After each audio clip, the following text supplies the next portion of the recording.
Welcome to the Dogish podcast, the only podcast dedicated to dog parents and the topics, events, and personalities impacting their lives.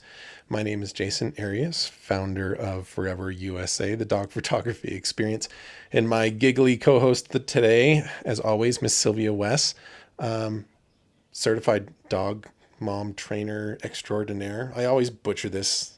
Like you asked me to change it, and your waving messed me up today. Give me the official designation. Pet expert, dog mom, and certified professional dog trainer. Jasen. Hey, what am I gonna do with you? No, nothing. I'm flustered from today. Today's upcoming episode was one. It was 2 hours long. Super intense. So like if you want to stick around and listen, you'll have to bump over to YouTube for the last hour of the show. Spoiler alert, I cry again. So we spoke with a pet communicator, Miss Cindy Hartzell. And she was amazing. It might be Ms. She did say she was married. Oh. Let's just get into it. Mrs. Do you know that they're trying to get rid of the whole Mrs. like, and I kind of agree with it. Like, I think we just need to get rid of that. Was one of the worst things to try and learn. Also, I still get offended when someone calls me ma'am, even though like I technically am a ma'am, but I'm like, I'm a mess. This intro is wandering. I don't even have a bait. Let's just get into it with Cindy. Let's just go hang out with Cindy. All right, off we go. Well, welcome to the show, everybody. How's everybody doing today? Oh, good. Cindy, you're just going to have to jump right in. This is going to be a great kickoff. Just a little bit, and I don't know if maybe Sylvia doesn't even want me bringing this up, but she's feeling a little voiceless today. She's dealing with some issues in the vocal cords, maybe. Like, you haven't really updated me much on this. Oh yeah, well, I'm on don't tell my doctor, but I'm on mandatory vocal rest right now. I'm doing a really good job of it, as you can see. No, she did say I could use it for work, but sparingly. So if I seem quieter than usual, it's because I literally have like not talked for 5 days, which is a really bizarre thing. Especially, I can't imagine. I mean, we have an animal communicator with us here today, so I can't even imagine what it might be like for you to just like not talk for 5 days. For anybody, not even yourself. That would be hard. Well, I hope that the rest will help you be able to get over that. Well, welcome to the show, Cindy. And like Sylvia mentioned, you are an animal communicator. I am. And what does that mean? Because I know when I was introduced to the concept, I was told that there's certain lingo that is best used to describe your profession and stay like non-offensive, or like I'm like trying to dance around it here a little bit. So help me stay on the right track. Okay, so well, I think that when animal communication started really becoming something that people were aware of, it was referred to as pet psychics. And for some reason, there's some interesting stigma around the word psychic, and it is kind of a dirty word anymore, isn't it? It's kind of crazy. I think it just stirs up a lot of uncomfortableness in people, not understanding how others can do that. And so psychic just, for some people, they're like, ooh, I want to know more. And others are like, oh yeah, you're just kind of really a whack job. I mean, I have literally been called a whack job. And so when I came out of the closet with animal communication, I myself steered away from pet psychic because I knew what I heard growing up with the word psychic before pet was ever put in front of it. Sure. So right. I like animal communicator. Okay. I like intuitive, animal intuitive communicator, so what is psychic really mean? What is the definition of that? And what it really means is you're communicating with another being on that intuitive level. And so when I teach animal communication courses, or when I'm trying to introduce it like I'm doing now, I try to help people understand that intuition is something we are all gifted with. I am not any more different. Well, okay, I'm not any more different than anybody else, except for the fact that that muscle in me is stronger than some of my other abilities. Like, some people are naturals at tennis or swimming or speaking, that's their gift. So for me, intuition has been something I've done all my life, but intuition is all of us. I mean, how many times have you been thinking about somebody? You just can't get them off your mind. And then you call them and they have an issue they're going through, or they're like, hey, I needed to call you, I wanted to invite you. Or the one that I love to share with people the most is parents. We're all born speaking intuitively. I believe that's the first language we speak. And that's how parents can be doing the dishes and know they have to run in and check on their infant all of a sudden, because they've rolled over and they're up against the crib and they can't breathe, or intuitively what your toddler is saying by or an infant crying. You know what I mean? That's intuitive communication. And we all start to lose intuitive communication when we start being taught to use our words. And I'll never forget when my daughter was about a year and a half old, and I was a working mom, and we had just gotten home from work, and I was making dinner, and it was hot summer day, and she comes in and she starts while I'm cooking, right? And I turn around to be a little frustrated, and she's pulling on the refrigerator. And I'm like, Katie, you need to use your words. This is the refrigerator. And I opened the door and she started at an apple juice. And I'm like, no, apple juice. So it dawned on me at that moment, this is when we stop using that muscle and start using our voice. Gotcha. So long description to what animal communicator is really, what it means. No, it's great, and I'm still trying to wrap my head around it, and I have much more of a logical mindset, I guess you might say, and so really trying to figure out how that works in my world, and separating it from, I guess, what my definition of a psychic would be, or understanding. I'm just filled with gobs and gobs of questions at this point. And we will get to those questions after this break.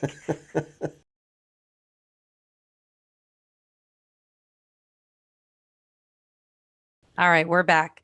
So Cindy, I think that's probably the most simple explanation of like communication in terms of like being a communicator, whether you're looking at someone who's like a medium who maybe is like communicating with the departed, and you're communicating with beings that essentially are still on our plane. They're just covered in fur and have four legs and four paws.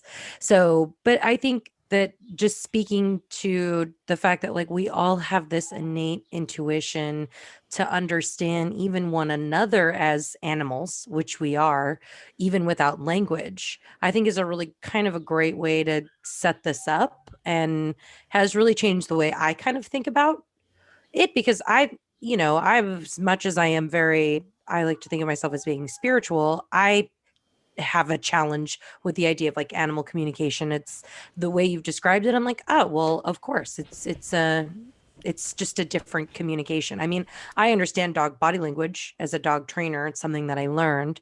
So I guess it's kind of just more a step above that. Yeah. Absolutely. And for all of us that work with animals are some of the best teachers for working on this muscle, because yes, we know their body language, yet How many times have you walked into a room and the dog is laying there? And if you're a trainer, you know, how many times have you like walked up to a dog or a rescue and you look at them and you just get this knowing like there's something wrong with this dog. This dog does not feel good. Or this dog is really afraid of something. And all they did was look at you. That's intuition. Definitely. Yeah, definitely. So I And think that, yeah, I totally agree. I think being a dog trainer, there's a significant amount of intuition because you can't just, you can't do it the same way for each dog. They're all different. They're all unique. right, right. So does You this? So go ahead. sorry. Is this all like? Is this all animals or all beings? Like like where does the communication start and stop? It it's all inclusive. You know, I don't focus on people. And there's a story behind that. I'm more with animals, but we are all energy beings, which mean and everything around us is energy. And one of the ways it's easy to to grasp that is, I mean, have you ever walked into a room and you're feeling pretty good? You walk into the room and all of a sudden you're in there for just a few minutes and you start getting agitated. You start getting irritated. You're just kind of like uncomfortable and you don't know why because you felt good when you walked in the room. Well, you're picking up on somebody's energy. Or have you ever had that person that comes up and they're just like, oh, how are you? Blah, blah, blah, blah, blah. And just like in your space and all over, just high energy. And when they leave, you're drained. Or somebody comes in super depressed and sad and they talk to you and you know you talk to them and then they leave feeling better and you're feeling drained. That's energy working in an energy way. So when we're It's an communicating, exchange. it's an exchange. Yeah, so when you're doing intuitive communication, you're actually communicating on that plane. And intuitive communication comes in many forms. It can come in a visual where you just see this animal experiencing something, you know, like a place or somebody, or you hear it, like you're having that conversation that you have when you're on your way to go see somebody and you're going to have a meeting and you're playing that conversation out in your head. Well, it'll feel like that. You'll kind of feel like it's your own voice, or you'll have just a knowing. You know, people will say, well, how do you know that? And it's like, I don't know. I just know it. And we've all had those moments, you know, where you know something. It doesn't have to be about somebody or or human related or dog related. You just know that you know it beyond a doubt, and that's intuition. So intuition plays out a lot of ways, but it's we communicate with one another across the plane. And Sylvia, I actually do communicate with animals who have passed on. Ah, A lot of clients do reach out to me and want to know, you know, how are they doing? How was their passing? Was it the right time? Did we make the wrong decision? You know, so I do work with both um, in their body and out of their body because again, it's energy. right. And I mean, this is not to get very existential on all of our listeners, but it's my belief that if energy can neither be created nor destroyed, we're all just existing in some form here somewhere. So I don't know. It is just a matter of just reaching out. So take me through how you became an animal communicator. Like, what did you wake up one day and you're like, oh, Lassie is talking to me and I need to tell Lassie's mom what Lassie's saying? Like, what happened? Um, I've communicated with animals my entire life. I had a pretty abusive childhood. And I think what helped me survive and be the person that I am today was my ability to communicate with animals. But when I was little, I can remember like 6 or 7 years old, we always had cats. I always wanted cats and dogs and horses and birds. And, I tried to befriend all the wildlife outside. I can relate. We had cats, and I remember sitting in the house and having company over and things like that. And I'm playing with the cat and I'm describing to people what the cat is saying, what's going on. And I remember hearing, wow, it's almost like she can hear what they're saying. And I remember the first time I heard that and was old enough to kind of understand that, I was like, well, can't you all? I was surprised that that was a statement, because up until that point, I just assumed everybody could hear them. So I believe that was, part of what helped me survive my childhood. And then I grew up and became a vet. I had gotten a horse when I was 11, became a veterinary technician.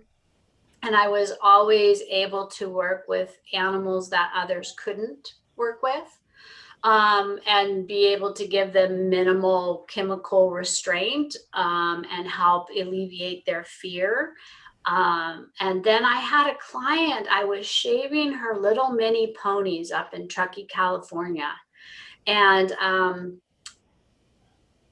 we were working on the horses. And she said, "You're an animal communicator." And I said, "What?" And she said, "An animal communicator, a pet psychic. You talk to the animals." And I'm like, "Well, maybe." And she goes, "You need to read this book." So she introduced me to this book. Now I'm not going to remember her name. But anyway, she was a pet animal communicator that had written a book.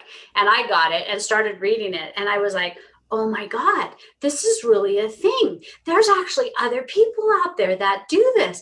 Oh my, I am an animal communicator. So then I went to Southern California and studied with a communicator, and took a couple courses with her. And basically she was like, you're already doing it. And what she helped me to understand was, one, the validation to give me the confidence. And two, taught me how to have some ethics around it, because I am being the voice for the voiceless and I have to honor them. So she taught me, those kind of things, the ins and outs of doing it professionally, as well as how, when I open up to communicate with an animal, we're kind of sharing energetic space. And when I'm done, there needs to be a separation. Otherwise, it's really taxing on me. And that's for all psychics, is you have to make that energetic connection. Being intuitive also has to do with a lot of being an empathic, where you feel a lot of what other beings are feeling. So you have to really be mindful that you don't take on other people's energy, because it can really be taxing for you. And I do have a story about that, when I did finally come out of the closet and go professional with this. Well, I want to hear about that. That's a great lead into another story. Well, first of all, I am married to a veterinarian. Okay. Who is very scientific, and there's got to be the formula, and there has got to be an explanation for everything. And so when I finally decided to reveal to him, hey, I talk to the animals, and I'm going to start doing this professionally, and how do you feel about that for our veterinary practice? And he was, like, I don't really think I understand it, but it does make sense why you can do things that other technicians I've worked with cannot do. So that makes sense. So that was a little, it was uncomfortable, because it was like, oh God, how is he going to receive this? Absolutely. So then I started working. I met some gals who owned Scraps Dog Bakery in Reno. They don't own it anymore, but it was one of the first Scraps bakeries. And they asked me if I would come do communication sessions for so many hours on Saturdays. And so I was like, sure, that'd be great. And I was doing 15-minute sessions, and they were like bam, bam, bam for the entire time. And the first few times I did it, on the way home, I was exhausted. And then for a day or two, I would feel like I had the flu. I mean, I would feel like I had just been put through the ringer. And I finally called one of my spiritual mentors and said, this is what's going on. I don't know. I don't know what's wrong. And she said, are you clearly making a division, separating yourself from the energy of that animal after each session? And I said, no. And she said, well, you're just filling up yourself with everybody else's energy and your body can't handle it. And so when I started doing that purposely after each session, literally saying, your energy is your energy, my energy is my energy, thank you very much. Huge difference. I could go all day long and almost be energized by the end of the day. Wow. Crazy. All right. That is very, very fascinating. We're going to take a quick break. More when we get back.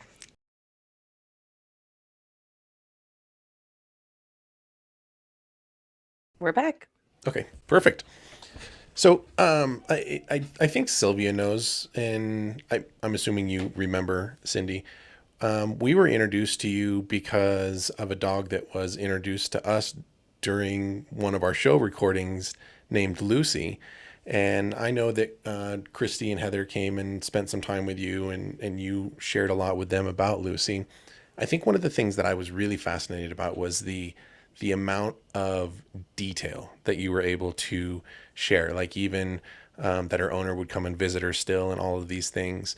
And so again, so I'm much more on your husband's like mind wave, like everything. I'm trying to put everything into place. Like, how does this work? Why does it work? And so it's a total complicated mess in my brain right now.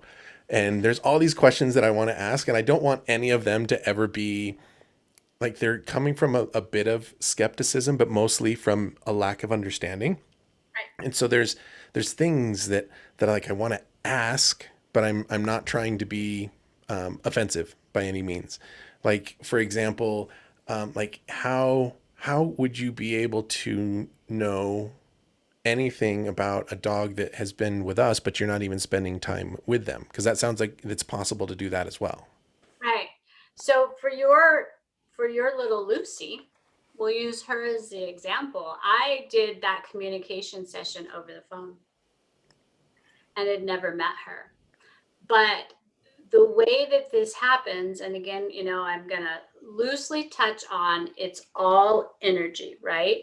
So your wife is Christy. Yep. I was talking to Christy. So I'm connecting energetically with Christy. And now she's sharing with me that she has this dog, Lucy.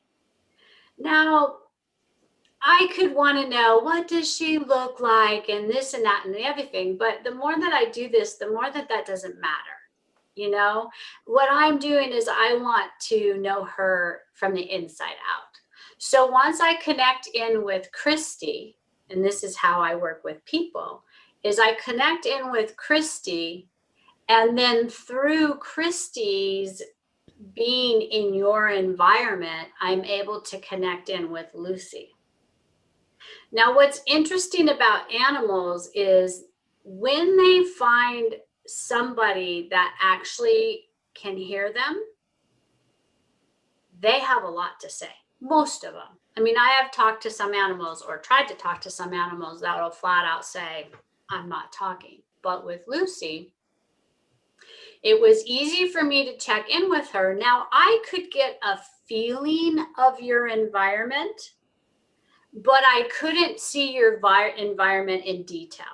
Like, I couldn't tell you how many rooms you had, or what the decor in your house is, or anything like that.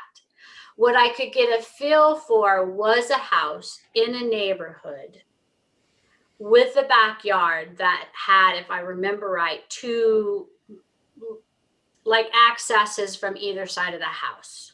Okay. Not just one side. And then I ask, once I feel into Lucy, I start asking some generic questions. Like if I were to sit down with you and say, okay, Jasen, tell me why you keep doing that with your wife. I mean, really, why? What's going on? And, what is your background? You would be like, whoa, I'm not talking to you. I don't even know you, right? Sure. So I ask generic questions like, Lucy, can you tell me what you think about being here? Can you tell me what are some of your favorite things? So I open the dialogue with that and get them talking. And then I will share with that person what she's telling me. And what that does is it helps that person validate, one, for me, that I'm truly talking to Lucy, Right. because I have worked with multiple dogs in a household and gone on in this conversation. And finally, the owner looks at me and says, that's not that dog, that's that dog. And I'm like, whoa, okay, I didn't do my correct prerequisite questioning, right? Like, what are your favorite things? What are you afraid of? Where's your favorite spot in the house? What's your favorite food? So I ask questions. And so you're doing this like mentally though, right? So this isn't like speaking vocally. You're at some point making a connection and mentally asking these questions, or energetically. Okay. Telepathically. That's the other word for psychic. It's telepathic communication. We are having the conversation in our head. Now, once I've established that connection, then it becomes a three-way conversation.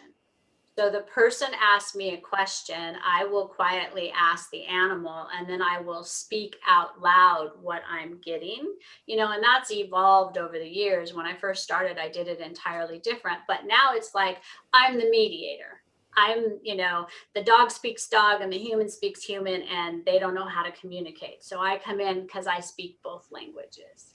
And so with her, she was able to tell me what her person was like and how she found your home, or he found your home. I was just sharing this story with my husband this morning, and I actually started crying. I mean, just like full on crying. And I'm like, I don't know why I'm getting so emotional, but it was just amazing how this man loved her so much. And he knew that he was ill. And she knew that he loved her and that he was ill. And he found her. He found you guys for her. And not only did he do that, but he didn't just dump her off there. He kept bringing her back and letting her get to know your dog through the fence. So that when that day did come that he actually slipped her inside your backyard, it was the best outcome for her. I have to tell you, Jasen, it was one of the most touching stories I have ever been able to learn from a dog. It was pretty amazing. It was an incredible day. Like it was rather surreal, and it was kind of cool because I'm getting to share this not only with you but having you on the podcast, but Sylvia was living it with us. Like we were when I could hear the dogs barking and playing out back, and I thought they were barking at another squirrel up the tree or something, and I look out back and I see this black and white dog playing together literally 15 minutes before I have to come sit down with Sylvia on the podcast. So to kind of see it come full circle and hear a little bit on her story, I mean, it is a very, very cool and emotional event that has occurred over the last few months. Yeah. And it was so amazing because it was hard for her. She missed him. He loved her dearly and she loved him. And he took the best care he could of her. But it was like she knew that you guys were good people because he chose you. And so she knew that she was going to be safe. And, he's still visiting. He's still, because I checked in with her this morning when I was sharing with my husband, and I'm like, why am I so emotional? Is she not doing well? because, when I'm telling the story, I'm kind of checking back in. Sure. And when I got that emotional for no reason, that will often be me picking up empathically the emotions of the other being. So I had to check in with her and make sure that she was okay. And she is okay. And he is still visiting. But interestingly enough, the visits are getting less frequent. That was a couple months ago, wasn't it? Let's see. Billy was Something like that. a month and a half ago, about something like Yeah. that. Yeah. Yeah. But yeah, I mean, she seems happy. Like she's fit in. She didn't. Christy and I were just joking this morning. She could easily jump the fence that she has, and she hasn't ran away. Yeah, no.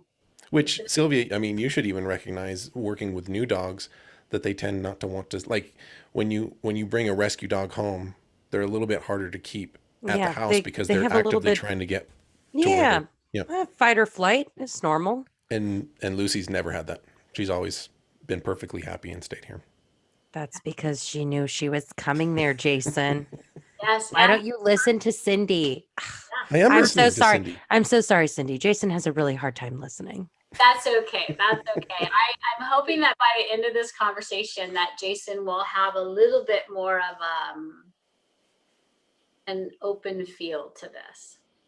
So you feel free, Jason, to ask me whatever you want to ask. So here's my general take on almost anything supernatural or otherworldly or anything like that.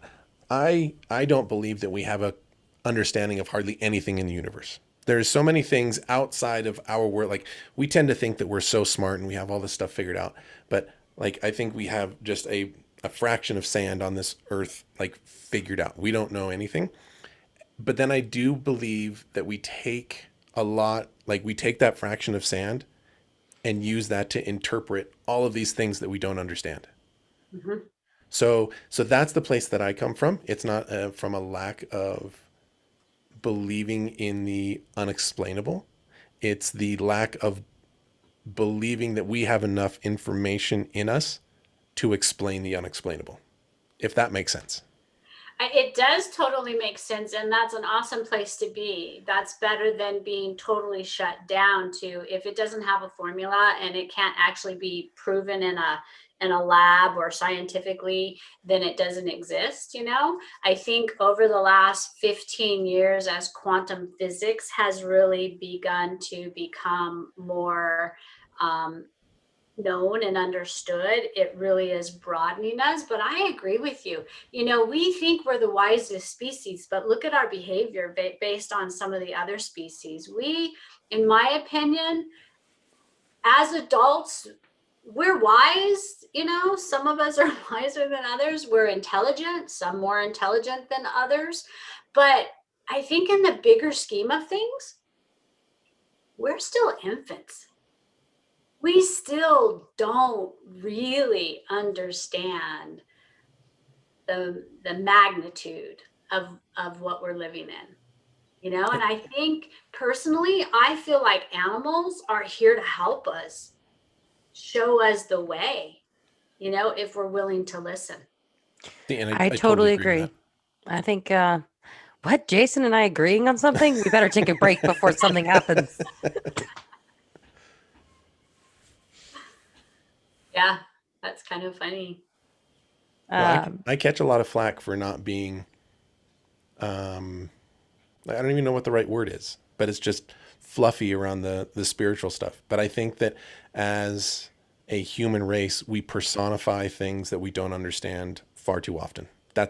And that's where I stand. And so when I run into people, whether it's religion or whether it's like anything that is unknown, and they say they have it all figured out, my radar just goes off. And most of the time, I also get uncomfortable. Yeah, most of the time it comes off as just being a skeptic. And it's not that I'm a skeptic against something that is unexplainable.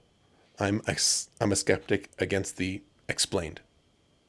So when we go back on, let's continue this conversation, because there's a couple things that I wanna. Well, we can jump in right from here because We're still recording, so go for it. Okay, I didn't know if we were on a break. Yeah, no, totally. We were on a break, but that was such a good in between. We'll leave that in there and we'll just kind of pick up from where we're at. Yeah, because I hear what you're saying. You know, you're not necessarily doubting the possibilities. Correct. You're doubting the humanness that needs to explain and define and label Correct. things that actually are often beyond being able to be labeled or explained. And so Correct. when you hear people trying to take this and put it into a box, then doubt arises. But this is all about intuition, right? Mm-hmm. Part of intuition is that feeling, that gut. And animals live in the present moment. They don't have the frontal lobe that gets in the way and has to analyze and has to figure. Much more instinctual. Right. They live in the moment and they accept what's going on around them based on their senses. And I call it six senses because they do possess intuition. And so what I would want to explain to people like you, Jason, and that sounds like I'm putting you into a category. No, no, and that's what I'm so fascinated about this. Like, and I could sit here and talk about this for forever. When you get two mindsets to find some equality, and then all of a sudden you start realizing, like, I'm not trying to refer to you this way, like the same thing that you were just, and trying to bridge that gap and open up the communication. Like that's where like I get goosebumps and everything gets giggly, and it's the best conversation. So those goosebumps is one of your six senses telling you, yes, that you should pay attention to. Whereas other times you get like, we call it the hair standing up on our back, or we just get this like, it's almost like this big, energetic, whoa. And that's your intuition telling you that's not passing the smell test. Don't even buy into that. So those are all forms of intuition. Those are all forms of our sixth sense that animals are masters with, that are helping us to navigate our way through things that are in alignment with truth, and we all have our own truth, or things that are not in alignment with it. And when we get goosebumps, I call them angel bumps because it's huge validation for me. When I'm doing intuitive communication or intuitive work, I work with horses and wild Mustangs. And I will get goosebumps when I have gotten the right message, or when I'm sharing something with somebody, like something with an animal. Sometimes there's things that come up that an animal says, and I'm like, oh yeah, no, I am not saying that, but I have to because I've made that agreement with the animal. And then I'll get flushed with goosebumps, and I'm like, all right, that is to be shared. You know what I mean? So you're already feeling those things, Jason. You don't need or want a label on that. And that's awesome. And we already have too many freaking labels in the world. Way too many. Too many people saying that they So understand many. too many things. Agreed. And I think that's where it really creates a closed-minded mentality on things.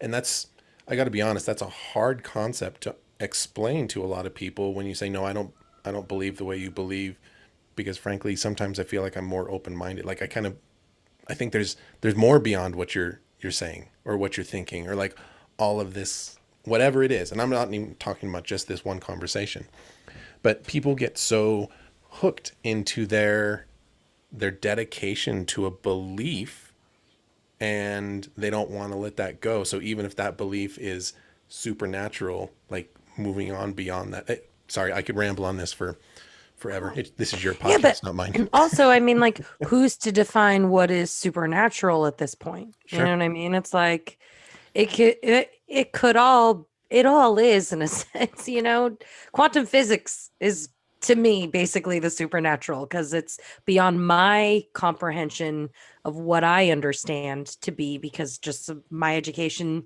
didn't teach me quantum physics. So I think that, Jason, to your point, it's like, I don't think any one person has all the answers, but I think as a conglomeration of like a universal consciousness, together we have more answers than we probably think we do. And I think our need to sit here and, I mean, we're sitting here together as the three of us, and we're trying to conceptualize that which is not able to be conceptualized on an intellectual basis. It's more of a feeling, and beliefs aren't just what you intellectually believe, but it's also what you feel. Because if somebody says, well, I believe blah, blah, blah, blah, blah, and you can feel things coming up inside your heart, we call that in spiritual realm, there's a mind heart, a heart. No, there's the mind's brain, the heart's brain, and the gut's brain. So we get that gut feeling that says, oh no, not going there. Or we get that heart feeling where your heart just opens up. And then the brain is going, I don't think we should do this. So there's three actual places that we can check in with ourselves and saying, do I believe what they're saying to be my truth? Does it pass my smell test in whatever way? Intellectually, can I wrap my brain around it? In my heart, does it feel like that's right? And in my gut, does that feel like that's a good belief system to take on? Because beliefs are crazy, you guys. We're born blank slates. Right. Total blank slates. Our belief system starts the minute our parents, our influencers, start the culture around us. They believe. Yep. So, socialization, what we learn from other people when we're in preschool and kindergarten, how we learn to associate. This is a beyond fascinating topic. I think we should take this moment to take another quick break, and we'll be right back. Sweet.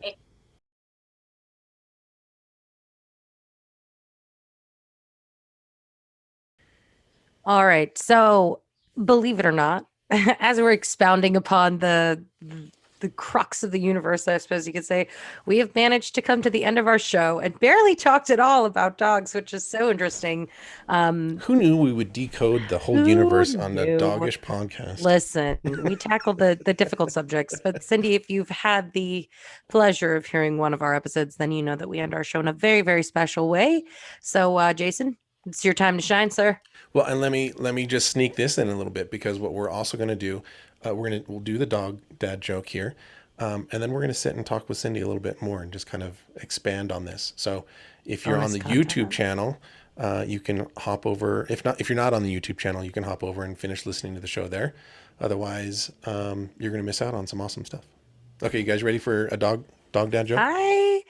Yes. All right, I'm going a little extra cheesy today. Ooh. Ready? Mm-hmm. What's a dog's favorite kind of pizza? Pepperoni. I knew it. I wasn't going to say it, but I was like, if he says pepperoni.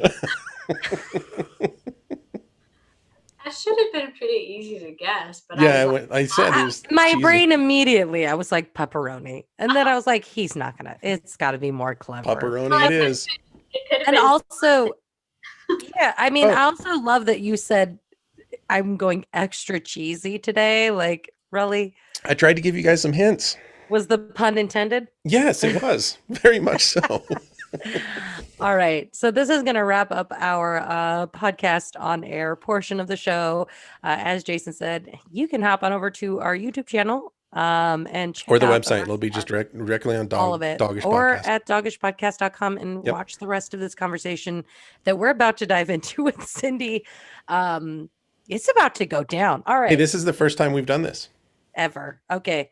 See you guys over See, there. see you there. Okay, so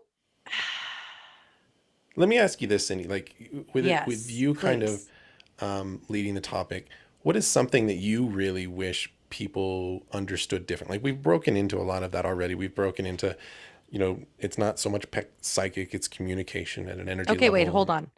Because I need to be very comfortable to be able to think about this, and I have to go potty really bad. Oh, So sweet. we are going to need to take a break because I've drinking a gallon of water today for my throat in preparation for this. So don't just wait for me.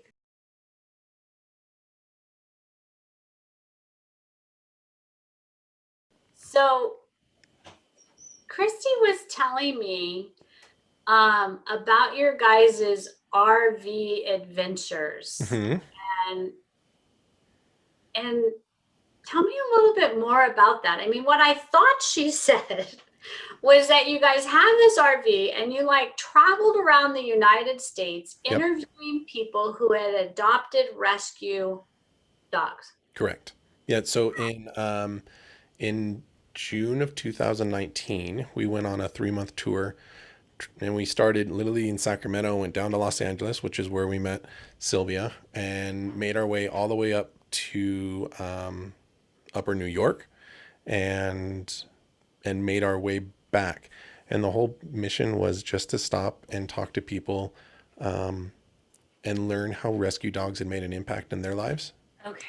photograph them, and then share their stories. And then we got everybody around the United States to vote on those stories to vote for America's rescued hero.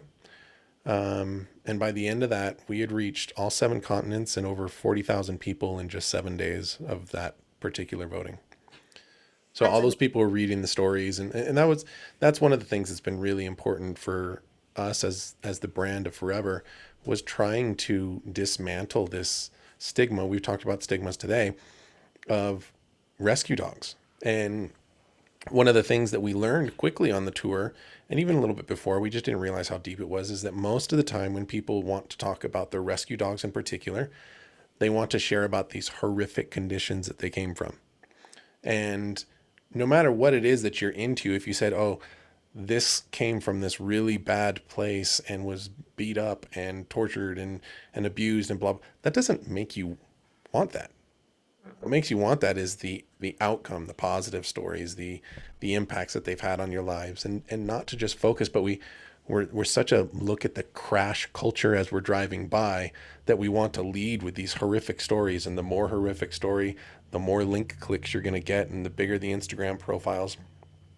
But there's also a huge need out there for positive stories and the happiness and things that and so that's our 100% focus. As soon as somebody would start going down that path of like, oh yeah, like we found him with his nose duct taped closed and his feet were in like blah blah blah blah, like, I hear you, but what has he done for your family? Like, what is the changes in your life? What kind of positive things have happened since?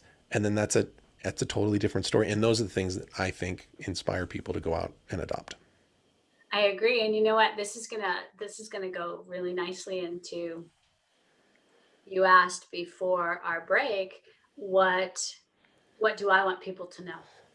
Mm. And I work a lot with rescued animals, and and I'm also have been a veterinary technician for 30 plus years. My husband and I own a veterinary practice, so What's the we name see of that that practice? as well. Huh? What's the name of the practice?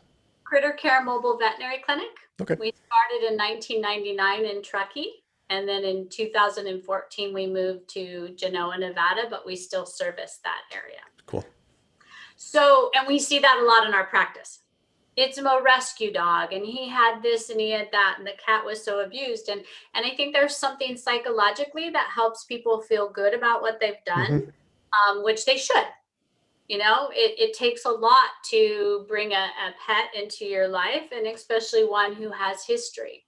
But as an animal communicator, what I have found is the more that you keep that story alive, the more that you keep that animal trapped there and you don't allow them to heal completely and let it go, because animals live in the present moment. However, what we think and believe and say is our present moment, right? So I'm going to do something that I do with a lot of my clients, whether I'm teaching people about horsemanship or I'm talking to people about animals and how do I communicate, right? So, and how powerful the mind is. So you guys don't know me and you've never been to my ranch, but for just a few minutes, I got up this morning and moved the 4 cats, rescue cats, off of my lap, off my bed, so I could get out of bed. Went into the kitchen, let the 3 dogs out to go to the bathroom, got my coffee, sat on the couch, looked out the window at the mountains, drank my coffee, pulled on my jeans, went out and fed my 14 horses. And while I was doing that, I was blessed by this amazing red-tailed hawk that kept circling around me and landed in the trees next to my bedroom window. Now, you've never been to my house, correct? Correct. Did you or did you not see that whole thing in your mind? Totally saw it. Sure. So how does that happen? It's our mind's imagination and the ability to put us there, even though we're not there. So how does that work with animals? Animals are reading us intuitively. Another example that's going to help you understand this is you get up in the morning and you're putting on your makeup or you're making your smoothie or you're doing, checking your emails and you're thinking, when I get done doing this, I'm going to go grab my lunch, put it in my lunch pail, then I'm going to grab my keys and the leash and take the dog for a walk. Well, as you start walking down the hallway, the dog's at the front door. Like he's all excited. He's ready to go. Well, how does he know that you're about to take him for a walk? Is it routine? Could be. Or is it that he's intuitively reading your mind? Because when I told you that story, we all have the ability in energy world. It's called your third eye chakra. We won't go there. We'll just say in our mind's eye, which is like a blank movie screen, we play scenarios out. And you can't tell somebody a story without playing that, nor can you hear the story without playing your own version, right? So every time you tell that dog's story of trauma, PTSD, and abuse over and over again, you're actually keeping them in that present moment. And energetically, emotionally, physiologically, they're reliving that. So I, like you, want people to tell that story one more time and it's done. It's not important. Be in the present moment and honor the dog or the cat or the horse that's in front of you. And help them to be all that they can be. So that's my I agree with that. Sorry, Sylvia. Cindy was asking about the Rescued Heroes Road Tour. I figured as much. Yeah, Christy I had briefly told her about what's that. going on down there. So that was one of the things that we think flagged Lucy's previous owner for us, because we've got this huge RV with giant pictures of dogs all over it. Like one of them is a smiling pit bull, and Lucy's undeniably at least part pit at the very least. And so that was one of the things that we really thought brought her towards us. I agree. Because the interesting thing, when I tuned in with Lucy that day, I was actually tuned and I just got flushed with goosebumps. I was a little hesitant to say this, but I just got validation that I'm on the right track. I was tuning in with him as well. And that's how I knew that he was homeless and that he was not well. And he adored her. Yep.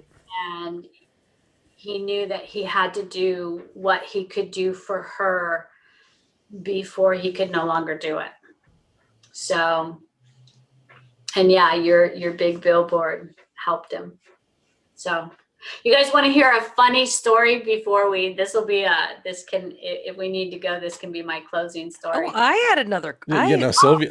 I was going to like dive in. I just got back. I would pee for this. Clearly now, Sylvia. Sylvia's going to say, "Hey, Jay, can you go ahead and take a pee break so I can get my time now?" No, I mean, I was going to ask and I wasn't. I was hesitant, but then I got the goosebumps, so I followed your cue. Would you be open to doing a reading here or no? Oh, Now we're on another podcast. I know. Right now? Oh, all right. Kind of put me She said yes. on- all right. Well, gut check yourself. Say no if it's no. No, it's fine. All right. Jason, did you have any? Jason's sitting over there very skeptical. Oh, no, Okay. not at all. All right. I know this is a meaningful topic to you. In fact, I know that Sylvia Super meaningful. was you were a little hesitant at first because you just lost your girl, Very hesitant. I was and like, I don't know. I'm like, I don't know if I could you be were there skittish because of that. So for this. A little bit, yeah. Um, But I have a new lady in my life now. yeah. Listen, So lots why of don't things change. you take the lead on this? Sure. Well, I mean, well, Cindy, you take the lead. Who's screaming at you? Well, no, it feels to me like you know exactly where you want to go with this. Oh, shit. She just called me right out. Oh, no. No, I didn't call you out. I want to, what it feels like to me, Sylvia, is like this is a great opportunity for you to have perhaps that next part of healing around the girl you just lost. Unless this is too raw, then we can go somewhere else. If you got a burning question for your puppy, we can go there too. I'm going to let you. No, I mean, it's just so you know, this is status quo. I cry like at least once every podcast. So, Okay, good. I don't want to be. no. This is just normal. This is just Sylvia being Sylvia. No, but I mean, I definitely, since you came on, Tallulah's like, she's over here. She's screaming. I can sense her around, which I don't usually. And that's who passed. Yeah. Okay, and her name is Tallulah. Tallulah. Kind of like Tallulah, but Tallulah. No, Tallulah. Okay.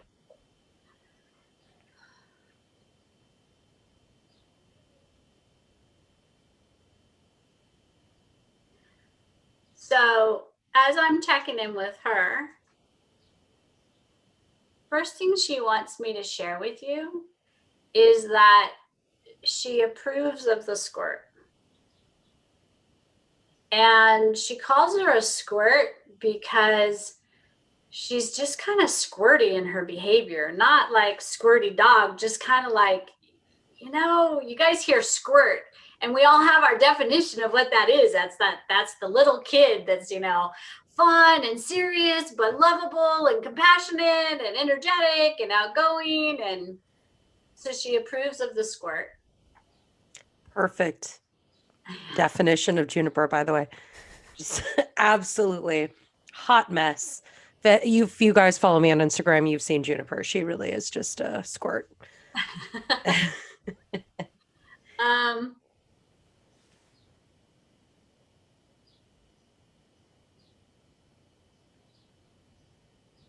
The next thing that she wants to share with you is that it was the right time for her to go. That she wants you to understand that and not to doubt any of it. And I don't know how she went, but it was the time for her to go. And even though you weren't ready for it to happen, she knew that it was time because you wouldn't have entertained getting squirt. And squirt's your next partner in this journey. So do you have any questions for her?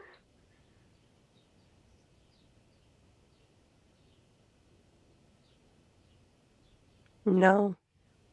The other thing that she wants to share with you is that and I'm getting goosebumps, is that she absolutely loved your crazy adventures and to not stop. There's a part of you that's like, I gotta stop. And I have no idea what she's talking about. So this is where I get to put myself out on the line. She doesn't want you to stop. She wants you to keep up those adventures that at times you were like, this is crazy.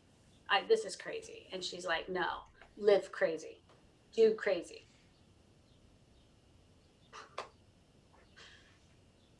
Okay, I hear that. Yeah. And she's there with you. She's like showing me this. And I don't, she's like got these little goggles on and this little hat on. And she's like the sidekick in the passenger seat with you and Squirt. She's still there. She's not gone, which is interesting. And this is going to maybe push Jasen a little bit out of his comfort zone. But some animals come and they go, you know? I mean, I've had lots of animals in my life, and some have come and go. And then there's others who stay with you, but stay with you spiritually because they're not done teaching you.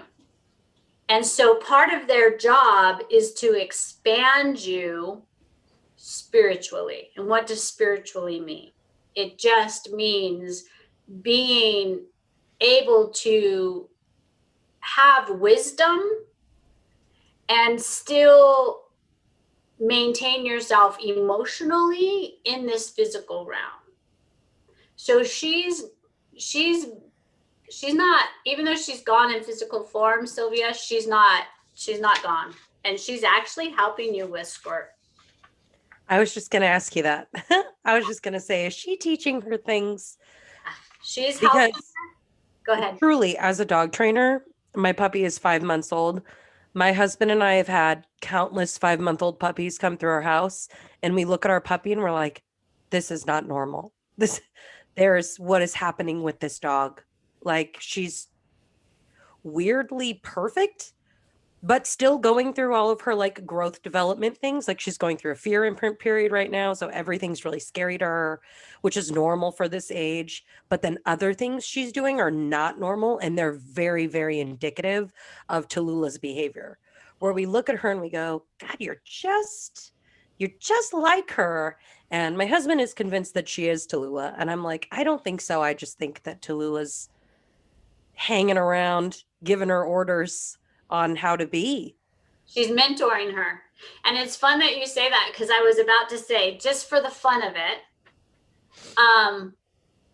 when you drift off to sleep some night, check in with Tallulah and say, let me know that you're here by teaching, I'm calling her Squirt, something that I've not taught her.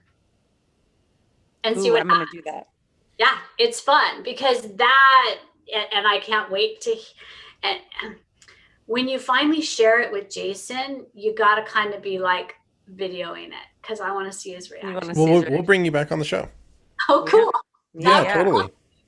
I would love to. I'll tell him everything that Tallulah's taught my little Squirt. No, I mean, it's really fascinating what you're saying. And it's very like in alignment with what I intuitively have experienced, because when Kirk and I, who's my husband, were thinking of getting Juniper, who you call Squirt, the night before just right before it was the day after we'd gotten approved for her adoption, I had a dream, and Tallulah's always been like very emotionally supportive for me. She was always like,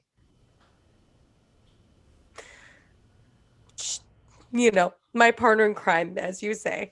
And it was a really difficult decision. And in my dream, my husband was really ill.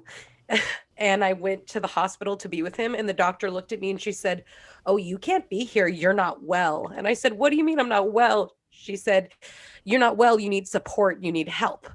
And I was like, oh, well, I have my dog. And she was like, yes, bring your dogs. And it was Tallulah and the little Squirt. And they both sat with me while I sat with my husband.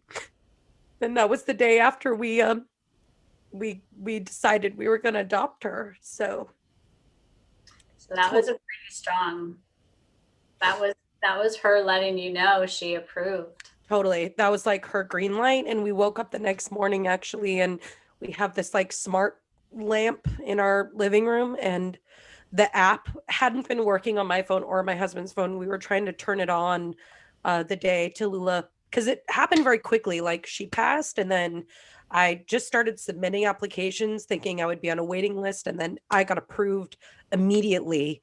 And then I had the dream, and then we woke up and our smart bulb was on, and it was purple, and that was always the color that I associated to Tallulah.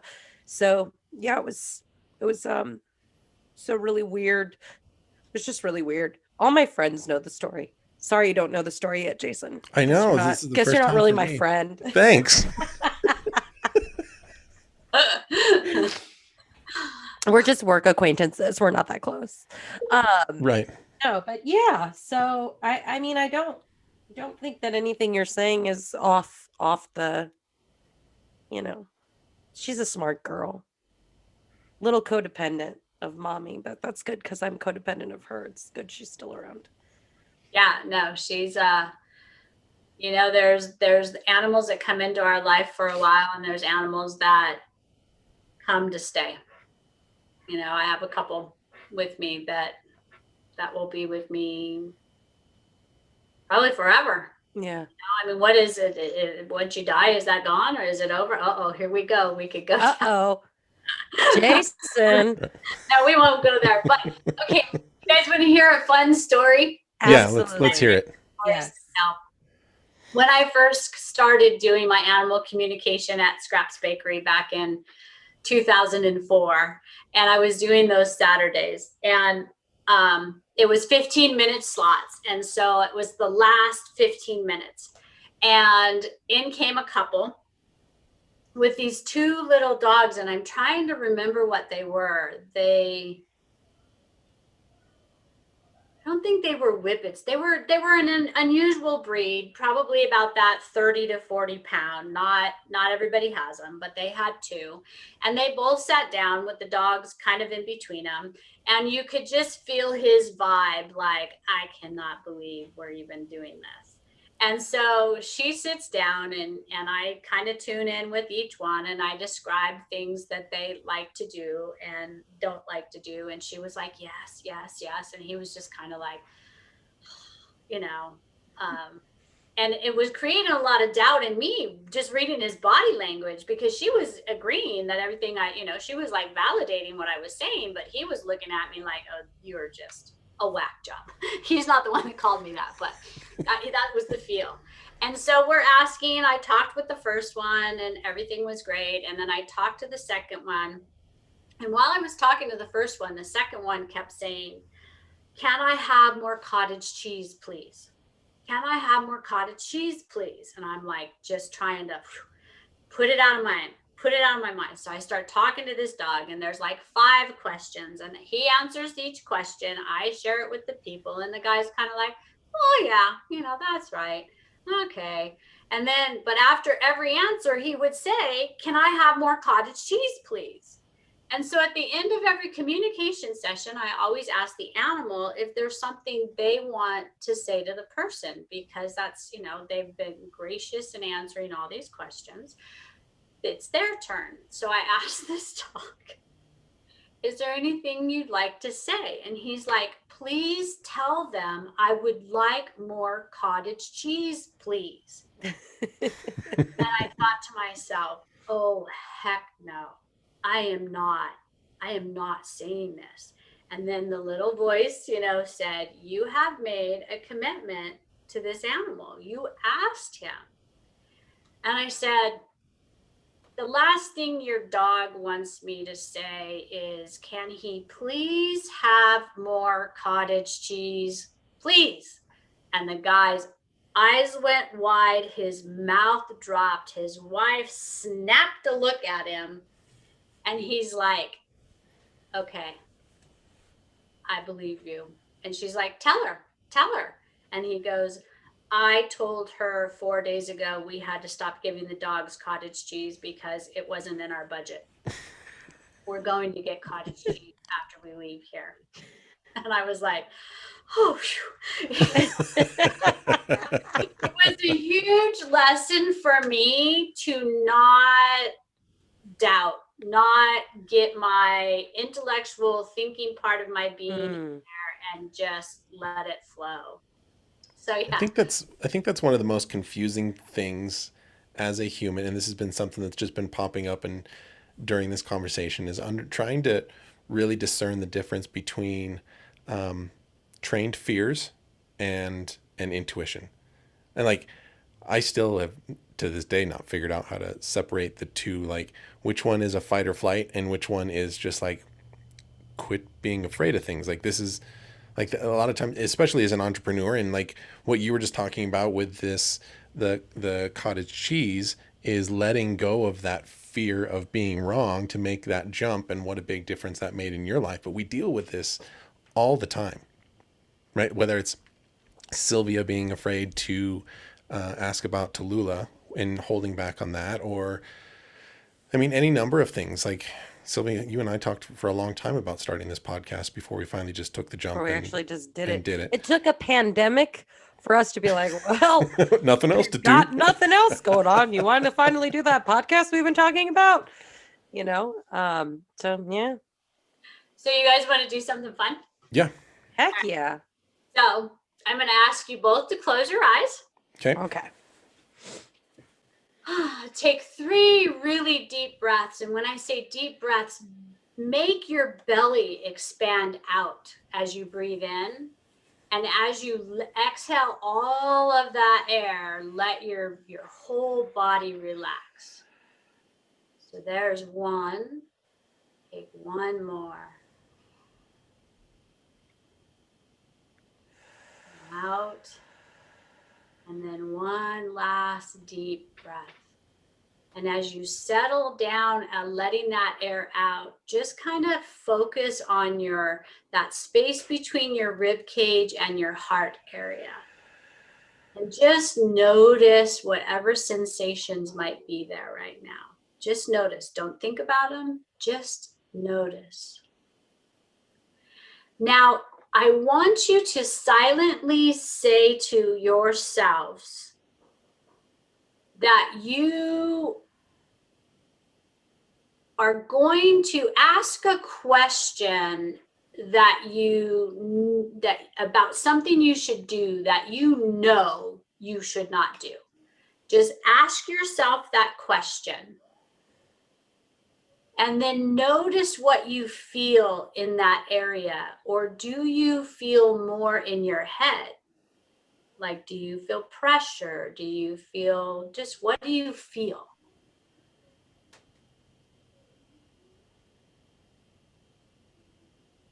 Then take a nice deep couple breaths and let go of everything and just fill that belly up with air. Let it all out. 1 more. Settle back down into that area of your heart and the space between your rib cage. Notice whatever's there. Now ask yourself a question that you really know already is the right thing to do. And notice how that area feels.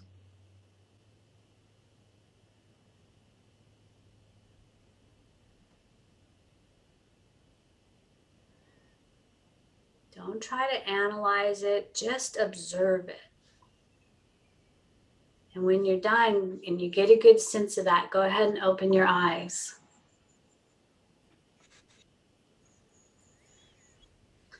So what did you notice? Was it the same or was it different? The no and the yes. It was different. So for me personally, maybe this will come as no shocker. I'm dealing with 2 decisions right now that are complete flip of the coins for me.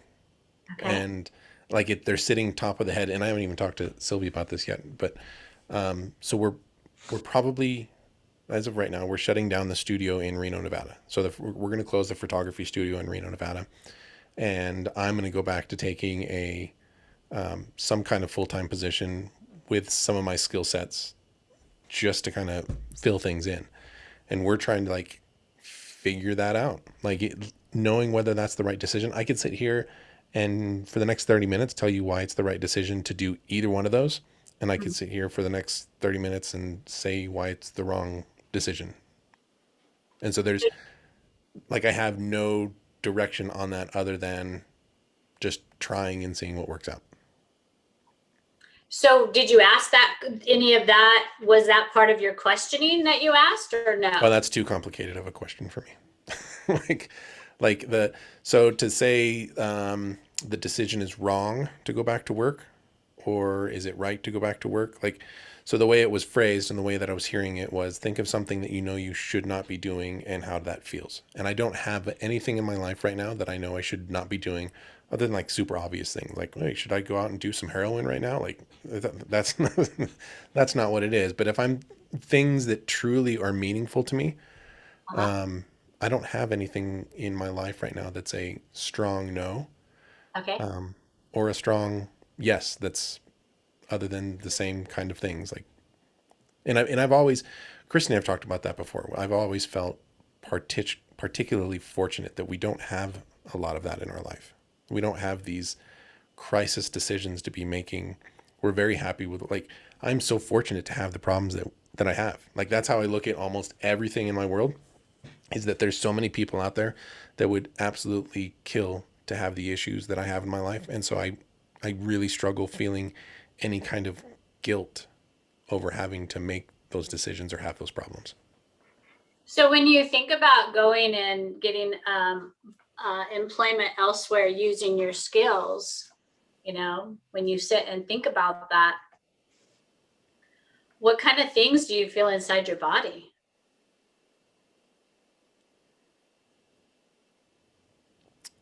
All sorts of stuff. Everything from excitement to entitlement to fear to, I mean, it's really all over the board. I think the only fear might be landing in the wrong place, but I mean, that's not really that big of a fear. I can quit and find a new job just as easily. Like, so it's not, I don't know if that makes sense or not. No, it makes total sense, because what I'm hearing from you and what I'm feeling from you is this is what seems like a logical next step, and I can do it, and I'm not locked into it. Right. I could do it or not do it and things will still be fine. Right. So I And mean, that's where it's the learning to listen, to feel your heart. Like the exercise that I just did with you guys.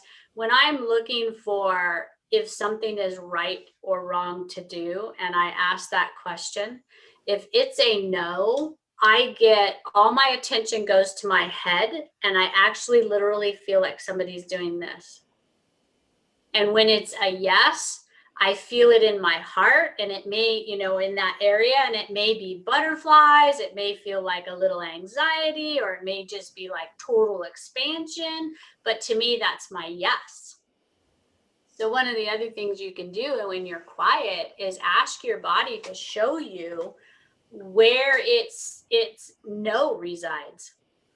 Where does no, the knowing that no is the answer, reside? And wherever your attention goes in your body, that's the no place.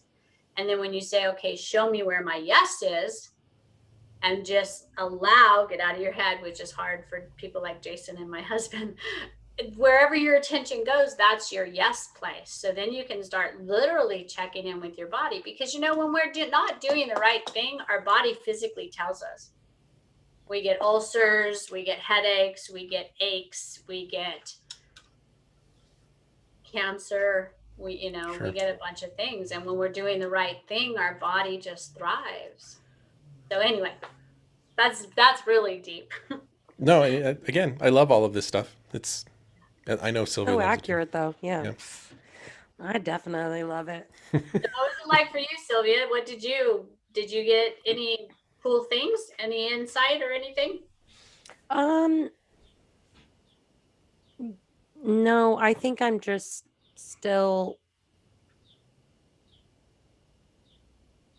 just gobsmacked by our previous conversation, if I'm being honest. So I'm just, processing that and feeling that is really heavy in my heart. So I love the honesty.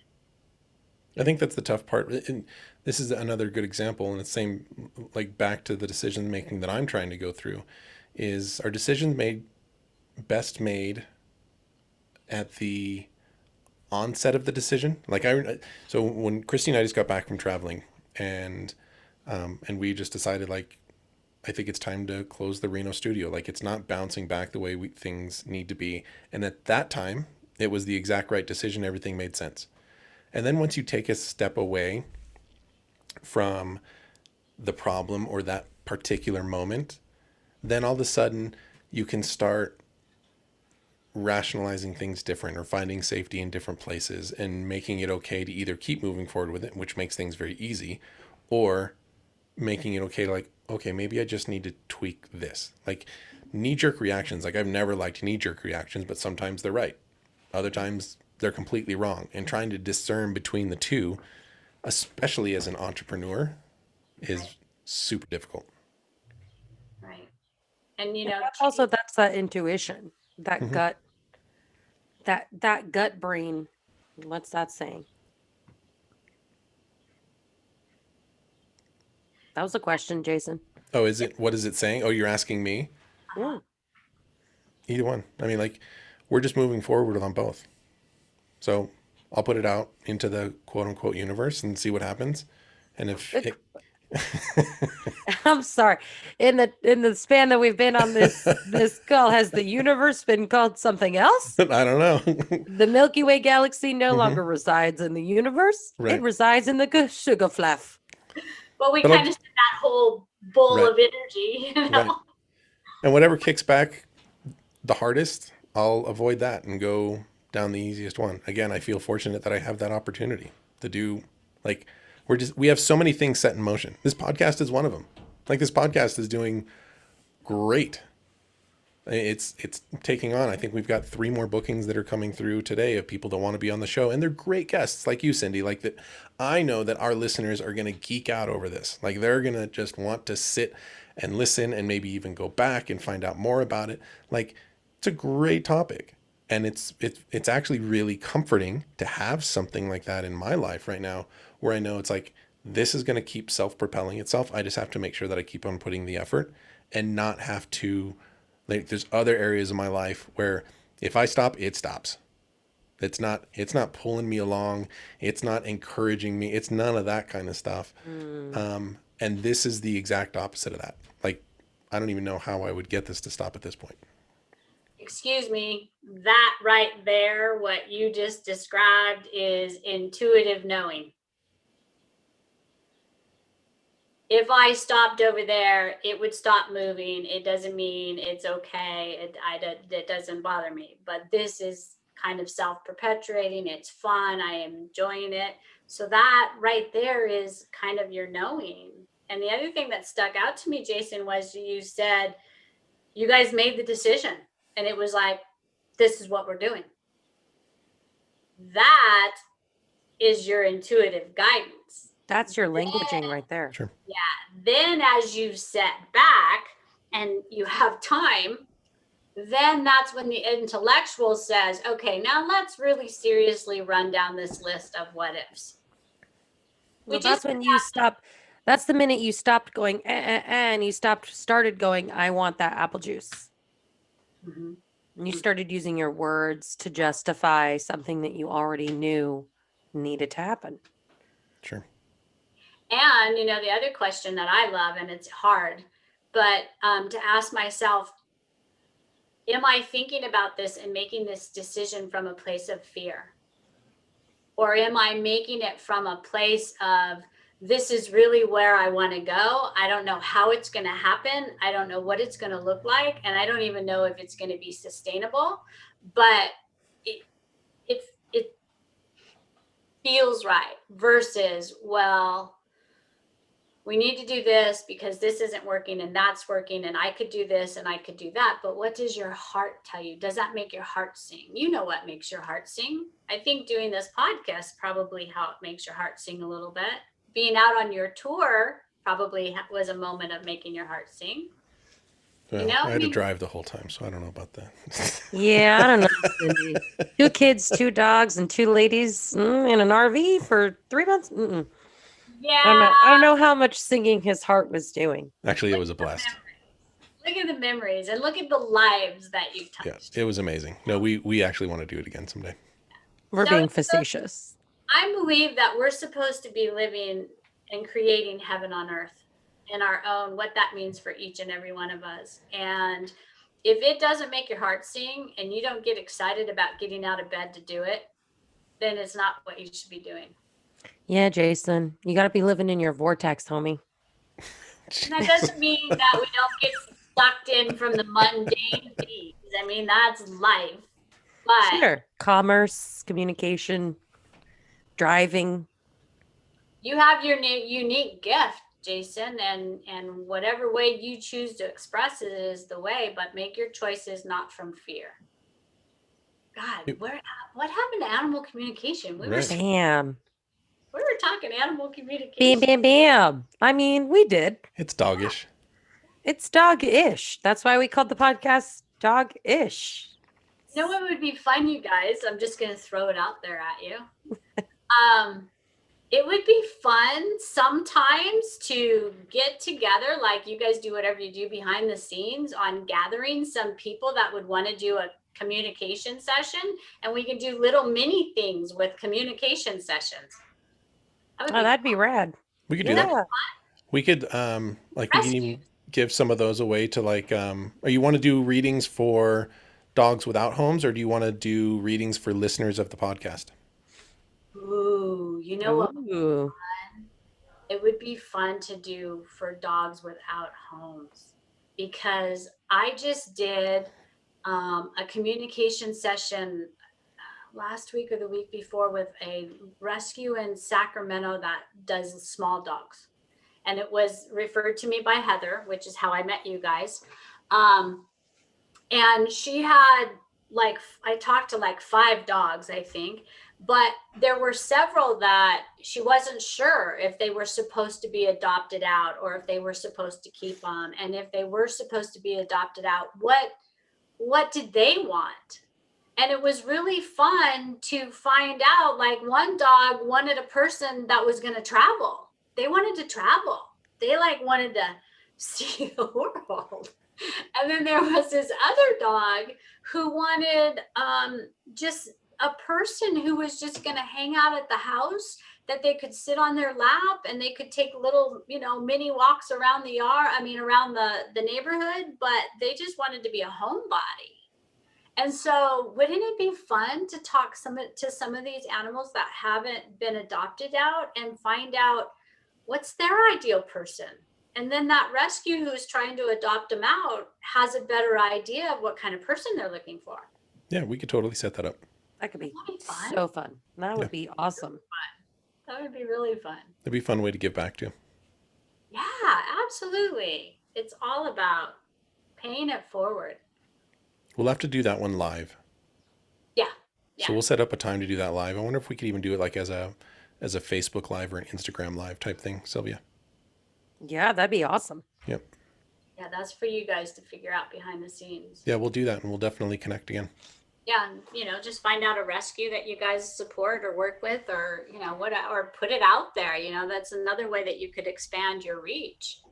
Totally. Is, working with some nonprofit that rescue you haven't worked with. I don't know. Love it. Love it.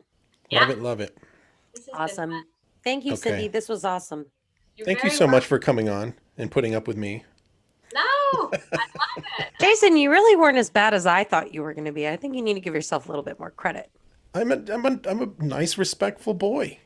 So tell me, Jason, have we helped you gain any greater understanding? Because the last thing I want to do is try and convince you of anything. But what's your perspective now versus when we first started talking? I'm in the same spot. I have a pretty solid core on where my belief system kind of lays, in that there's so many things out there that we don't understand, and I have given up complete control on trying to understand them. I think that's where I sit with that. And this still falls right in line with that. And that, again, that's where I think some people get confused. It's not because I'm trying to prove or disprove. I think there's some things that we know. I just think it's a very small infinitesimal amount about things that we don't know across the universe. So I think it's a cool place to be, because then you don't try to put things in a box. nope. You know, you're just kind of like, all right, Yep, that's where I sit. yeah, very cool. Thanks, you guys. This was fun. Thank you. Thank you, Cindy. My pleasure. Just wait until you come on next time and Sylvia won't shut up.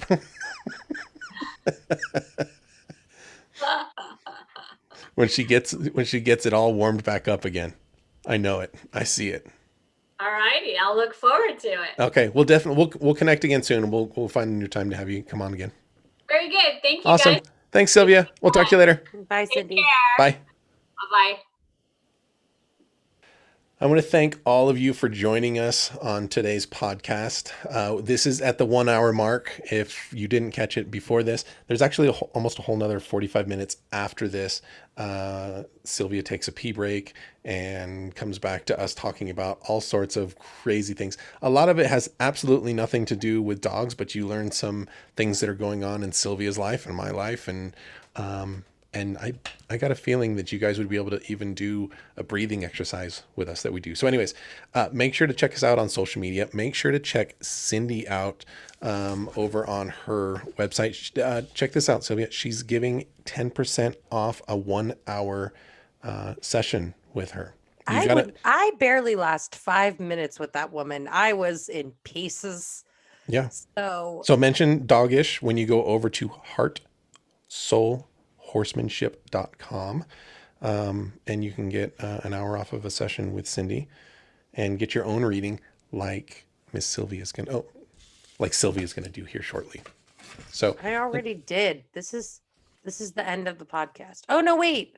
yeah, This is the end of our podcast listeners on like Spotify and iTunes. right. We've got a whole other one over on YouTube here in a little bit. All right. All Well, right. we gotta go. We're Go busy. check it out. We'll see you over there. Cindy still. All right. Thanks, guys.